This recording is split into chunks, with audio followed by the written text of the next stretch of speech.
Hello दोस्तों, आज का वीडियो है दिल्ली मनाली 4 लेन हाईवे पे।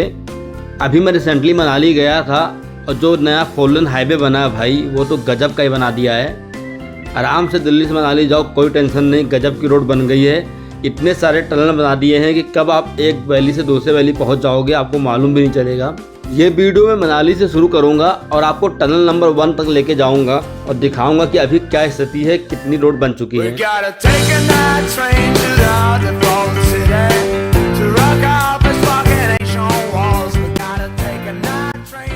वीडियो की शुरुआत करते हैं मनाली शहर से। आप देख ही सकते हो मनाली शहर तक पूरा 4 लेन हाईवे बन चुका है। आल्दो बीच में अभी भी कुछ स्ट्रेच ऐसा है जिसको 4 लेन किया जाना है। अब हम लोग पहुंच गए हैं कुल्लू शहर के पास। नीचे जो रास्ता जा रहा है वो जाएगा कुल्लू शहर में, ऊपर से होते हुए हम लोग पहुंच जाएंगे दिल्ली चंडीगढ़ के लिए। दिल्ली मनाली 4 लेन का मेन मकसद यही है कि जितने भी छोटे मोटे टाउन पड़ते हैं सबको बाईपास कर दिया जाए, जैसे कि मंडी शहर हो गया, सुंदर नगर हो गया। सामने आप जो ब्रिज देख रहे हो ये है भुंटर का ब्रिज।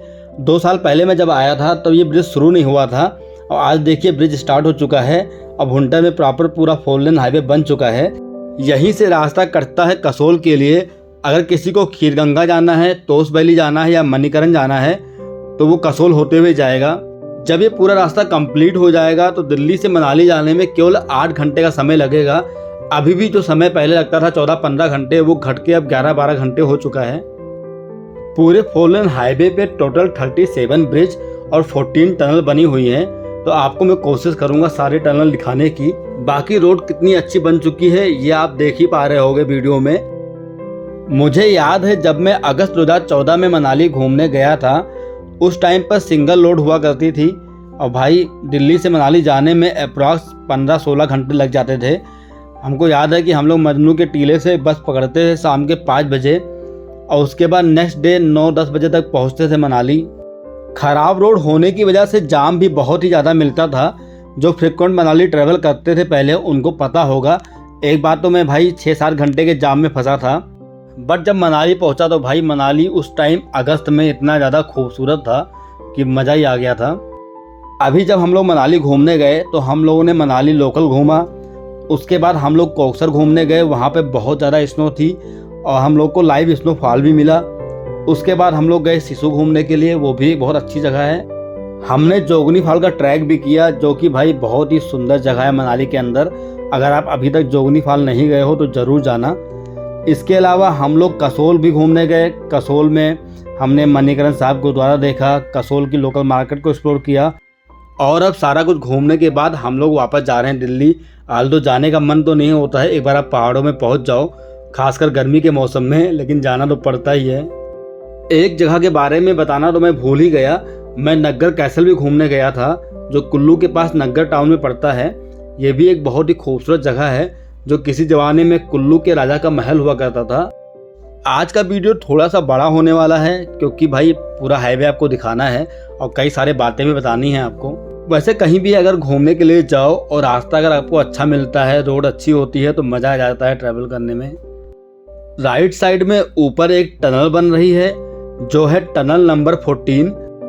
अभी ये टनल बनके रेडी नहीं हुई है जिसकी वजह से कुछ दूर जो रास्ता है वो 2 लेन का ही है और ये हम लोग पहुंच गए हैं औध शहर। अगर आप दिल्ली से आते हो और आपको तीर्थन जाना है, बंजर जाना है या सेंज वैली जाना है तो आपको यहीं औध पे ही उतरना पड़ेगा और यहीं से आपको लोकल बस मिलती है सेंज वैली और औध जाने के लिए। सामने देखिए आ गई है औध टनल जो कि मनाली की one of the oldest tunnel है और ये काफ़ी लंबी टनल है।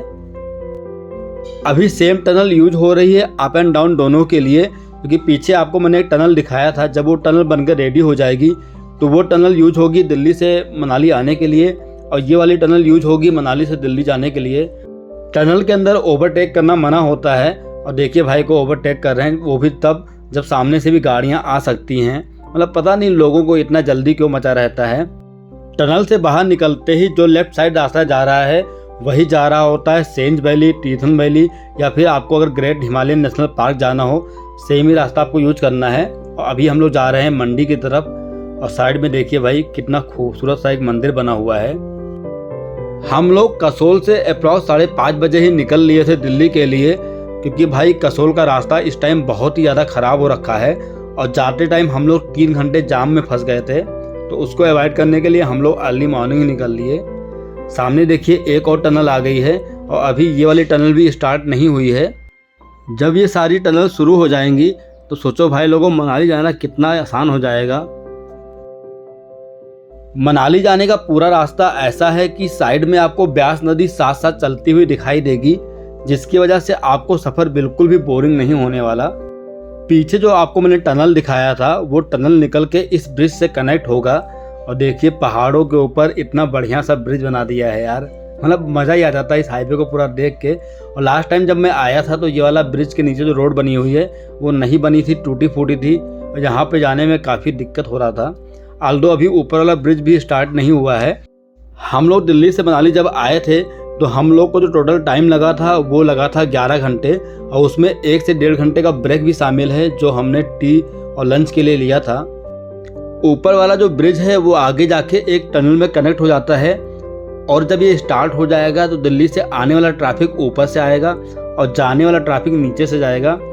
अब हम लोग पहुंच चुके हैं टनल नंबर 12 में। लेफ्ट साइड में जो आप रास्ता देख रहे हो पहले वही रास्ता था मनाली से जाने के लिए। अब वो रास्ता पूरी तरह ख़राब हो चुका है क्योंकि टनल बनने के बाद उस रास्ते को मेंटेन नहीं किया जा रहा है। टनल बनने का सबसे बड़ा फ़ायदा ये है कि जिस रास्ते को पार करने में घंटों लगते थे, अब वो रास्ता पार करने में 10 से 15 मिनट का टाइम लगता है। और सबसे अच्छी बात यह है कि हर साल बारिश में लैंडस्लाइड की वजह से रास्ते ख़राब हो जाते थे, टनल बनने के बाद वो झंझट भी बिल्कुल ख़त्म हो जाता है। इस हाईवे पे ड्राइव करने में ऐसा लगता है कि जैसे हम कोई वीडियो गेम खेल रहे हों, क्योंकि एक टनल पार होती है और दूसरी फिर आ जाती है। अभी यहाँ पर देखिए जैसे कि ऊपर वाली जो टनल बन रही है वो अभी स्टार्ट नहीं हुई है, इस वजह से सामने से भी गाड़ियाँ आ रही हैं। ऊपर देखो यार, टनल निकलती है बाहर और एक छोटा सा ब्रिज बना हुआ है और उसके बाद रोड वापस से दूसरे टनल में कनेक्ट हो जाती है। इन सारे टनल का वर्क भी ऑलमोस्ट कंप्लीट हो चुका है और ये टनल भी कभी भी ओपन हो सकती है। सामने आप देखो, इधर से एक बस जा रही है, उधर से भी एक बस आ रही है, तो पूरा ट्रैफिक रुक सा गया है। अगर सोचो आप इसके पीछे 2-3 गाड़ियाँ और होती, हमारे पीछे भी 2-3 गाड़ियाँ होती, तो यहीं पे घंटों का जाम लग जाता। अभी तब भी ये रोड बहुत ज़्यादा चौड़ी है, पहले रोड इससे भी ज़्यादा पतली हुआ करती थी। आगे अभी कुछ स्ट्रेच अभी भी ऐसा बचा हुआ है जहाँ पर पतली रोड है, लेकिन आप सामने नज़र रखो, सामने देखिए एक ब्रिज बना हुआ है जो इस छोर से उस छोर को कनेक्ट करता है। कुछ लोगों को भले लगता हो कि पहाड़ों में 4 लेन रोड की आवश्यकता नहीं है, लेकिन भाई मुझे लगता है कि रोड की ज़रूरत तो है और अच्छा इंफ्रास्ट्रक्चर ही पहाड़ों में डेवलपमेंट ला सकता है। यहाँ पर देखिए अभी 4 लेन का काम कंप्लीट नहीं हुआ है, ये पुरानी वाली मनाली वाली रोड है। अब देखो भाई यहाँ पे जाम लग गया है, 2-4 गाड़ियाँ इधर से क्या आई, 2-4 गाड़ियाँ उधर से आई और पूरा जाम लग गया कम से कम 15 से 20 मिनट का। और रोड भी देखो ख़राब हो रखी है। तो पहले कुछ ऐसी ही रोड हुआ करती थी थ्रू आउट द स्ट्रेच। जाम लगने का सबसे बड़ा नुकसान ये होता था कि गाड़ियों का जो फ्यूल है वो अननेसेसरी बर्न होता था, जिसकी वजह से भी बहुत ज़्यादा पोल्यूशन होता है पहाड़ों में। और अच्छी रोड होगी तो फ्यूल भी कम बर्न होगा, गाड़ियाँ जल्दी अपने डेस्टिनेशन तक पहुँच जाएंगी और ओवरऑल जो हमारा इन्वायरमेंट होगा वो सेव होगा। पीछे आपने जो ब्रिज के ऊपर टनल देखी थी वो टनल कुछ आगे इस रोड पे कनेक्ट होती है यहाँ पर। अभी इस टनल का काम कंप्लीट नहीं हुआ है, जैसे ही ये टनल कंप्लीट हो जाएगी ये भी पब्लिक के लिए ओपन कर दी जाएगी। इन खूबसूरत नज़ारों को निहारते हुए हमारा सफ़र आगे बढ़ता है और हम पहुंच जाते हैं पांडो डैम के पास में। ब्यास नदी पर बना हुआ ये डैम मंडी डिस्ट्रिक्ट में पड़ता है और ये डैम बनकर तैयार हुआ था 1977 में। पांडो डैम अपने आप में एक टूरिस्ट प्लेस भी है और बहुत सारे लोग इस डैम को देखने के लिए आते हैं। लास्ट टाइम जब हम लोग मनाली आए थे, हम लोग भी यहाँ पर डैम के पास रुके थे, कुछ फोटोग्राफी कराई थी, फिर निकल गए थे। आल्दो मंडी डिस्ट्रिक्ट में भी घूमने की बहुत सारी जगह है, उसमें से प्रेशर लेक एक ऐसी जगह है जो मेरी विश लिस्ट में है। इसको मुझे घूमने जाना है और अभी तक मैं वहाँ पर गया नहीं हूँ। मंडी डिस्ट्रिक्ट के पास में दोस्तों, अगर आपको भी कोई घूमने की जगह पता हो जहाँ पर ट्रैकिंग वगैरह होती हो तो कमेंट बॉक्स में ज़रूर बताइएगा उसके बारे में। रोड पर लैंडस्लाइड को रोकने के लिए साइड में कुछ इस टाइप की रिटेनिंग वाल बनाई जाती है और ऑलमोस्ट इस वाल का काम भी कंप्लीट हो चुका है, लेकिन बीच बीच में कुछ स्टेज ऐसा है जहाँ पर अभी भी एक काम बाकी है और उसको पूरा किया जा रहा है, जिससे बार बार हाईवे पे बारिश के टाइम पे लैंडस्लाइड को रोका जा सके। पांडो डैम को पार करने के बाद हम लोग बीच में एक जगह पर रुकते हैं ब्रेकफास्ट करने के लिए। ये रेस्टोरेंट काफ़ी अच्छा था, खाना यहाँ का काफ़ी टेस्टी था। ब्रेकफास्ट करने के बाद हमारा आगे का सफ़र शुरू होता है। सामने आप जो दोनों टनल देख रहे हो, ये टनल बन रही है मंडी शहर को बाईपास करने के लिए। और जब ये टनल बन के कंप्लीट हो जाएगी तो भाई आपका टोटल 1 घंटा बचने वाला है, क्योंकि मंडी शहर को पार करने में कई बार घंटों का जाम लग जाता है। अगर आपको पता हो तो कांगड़ा डिस्ट्रिक्ट के बाद मंडी डिस्ट्रिक्ट हिमाचल प्रदेश का सबसे अधिक पॉपुलेशन वाला डिस्ट्रिक्ट है और अभी यहाँ पर शहर के बीच से गाड़ियाँ पास होती हैं। हम लोग अर्ली मॉर्निंग आ गए थे, यहाँ पर अप्रॉक्स 9 बजे का टाइम रहा होगा, इस वजह से उतना जाम हमको नहीं देखने को मिला। अदरवाइज यहाँ पर घंटों का जाम लगता है। टूरिस्ट सीजन में तो भाई मंडी शहर में बहुत तगड़ा जाम लग जाता है। और देखो मेन रोड पे ही मंडी का जो ISBT है वो बना हुआ है, क्योंकि पहाड़ों में अगर देखा जाए तो रोड के अगल बगल ही ज़मीन खाली होती है, इसके अलावा आपको कोई बड़ी सी जगह नहीं मिलेगी। मंडी शहर प्रेजेंट टाइम में लोकसभा चुनाव के लिए भी काफ़ी सुर्खियों में है। इसके अलावा यहाँ पर आसपास काफ़ी सारे टूरिस्ट प्लेस भी हैं जिसको लोग देखने के लिए आते हैं। राइट साइड में आप जो पूरा घर देख रहे हो रंग बिरंगे, वो मंडी शहर है। मंडी शहर के अंदर ही अंग्रेज़ों के टाइम का बना हुआ एक ब्रिज भी है जिसका नाम है विक्टोरिया ब्रिज। इस ब्रिज को बनाया गया था 1877 में। मंडी शहर को पार करने के बाद वापस से शानदार 4 लेन रोड आ चुकी है। खैर रोड कितनी भी अच्छी हो, लेकिन जो यहाँ पर अपर स्पीड लिमिट है वो है 60 या 65 किलोमीटर पर आवर। जगह जगह यहाँ पर स्पीड मीटर और कैमरा भी लगे हुए हैं, तो आप भाई ओवर स्पीडिंग करने की गलती मत करना। और वैसे भी पहाड़ों पर ओवर स्पीड चलाना सही भी नहीं है। पहाड़ों की रोड पे कभी भी टर्न आ जाता है, जिसकी वजह से गाड़ी आउट ऑफ कंट्रोल हो जाती है। इस वजह से जो भी स्पीड लिमिट डिसाइड किया गया है, आपको उसी स्पीड लिमिट में गाड़ी चलानी चाहिए। जैसे जैसे हम दिल्ली की ओर बढ़ रहे थे, मौसम हल्का हल्का गर्म हो रहा था। हम लोग टोटल 3 फैमिली गए थे घूमने के लिए, जिसमें से कुल मिला के टोटल 9 लोग थे, जिसमें से 6 अडल्ट और 3 बच्चे थे। पूरी ट्रिप के लिए हमने Delhi to Manali traveller book कर रखी थी, जो कि काफ़ी कंफर्टेबल भी थी। इस बार हमारा मनाली का जो ट्रिप था वो था टोटल 4 दिन का। डे 0 पर हम लोग दिल्ली से निकलते हैं अप्रॉक्स शाम के 6 बजे और डे 1 पर पहुंच जाते हैं मनाली अप्रॉक्स 6:30 बजे मॉर्निंग में ही। होटल हमने प्री बुक कर रखा था। होटल में चेक इन करने के बाद फ्रेश होने के बाद ब्रेकफास्ट करते हैं और पहुंच जाते हैं मनाली लोकल घूमने के लिए। अभी तक मनाली में टोटल 5 बार आ चुका हूँ, अलग अलग टाइम में अलग अलग जगह को एक्सप्लोर करने के लिए।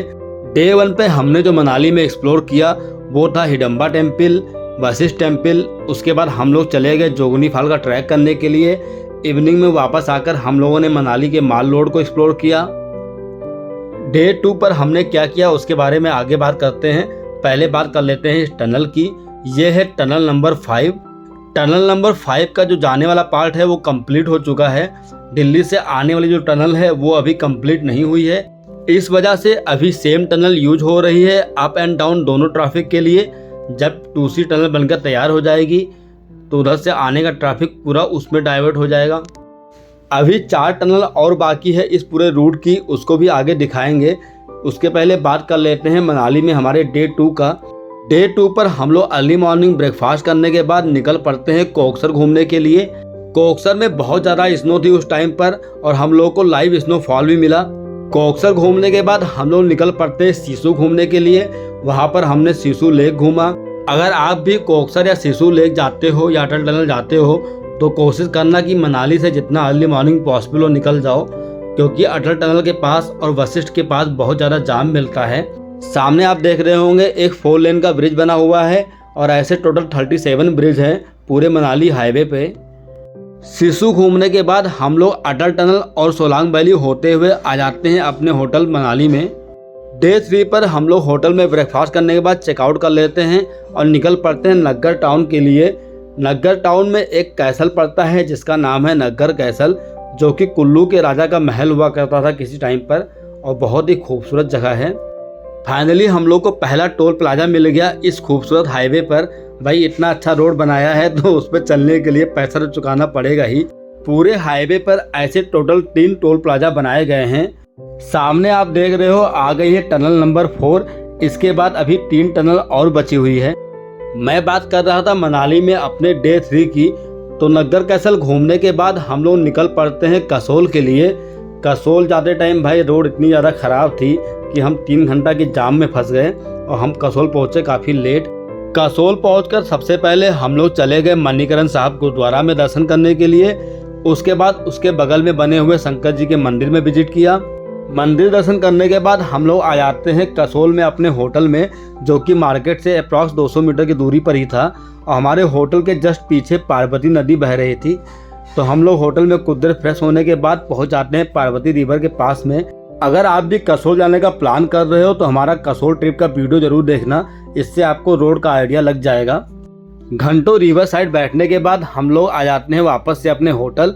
चाय वगैरह पीने के बाद हम लोग पहुंच जाते हैं कसोल मार्केट घूमने के लिए। बाकी डे 4 का वीडियो आप देख ही रहे हो। यहाँ से 2 रास्ता कटता है। राइट साइड में हम पहुँच जाएंगे चंडीगढ़ और लेफ्ट साइड में रास्ता जा रहा है शिमला के लिए। सामने राइट साइड में एक टनल आपको और दिख रही होगी, ये है टनल नंबर 3। इसका मैं बगल से वीडियो नहीं बना पाया। अभी इस रूट पे 2 टनल और बची हुई है।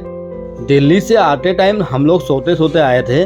इधर से सोचे थे कि भाई डे टाइम में जाना है, इतना लंबा रास्ता कैसे कटेगा। लेकिन भाई जब रास्ता इतना खूबसूरत हो, साथ में दोस्त हो, परिवार वाले हों, तो किसी भी रास्ते का पता नहीं चलता है, चाहे वो ज़िंदगी का रास्ता हो या किसी ट्रैवल डेस्टिनेशन का।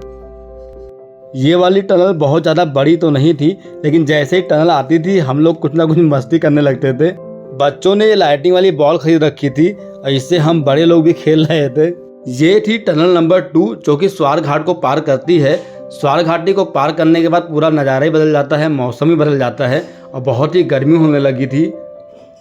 अभी तक हमारे गाड़ी का एसी बंद था, जो कि स्वार घाट का टनल पार करने के बाद ऑन करना पड़ा। हिमाचल प्रदेश में मैंने बहुत सारे जगह को विजिट किया है।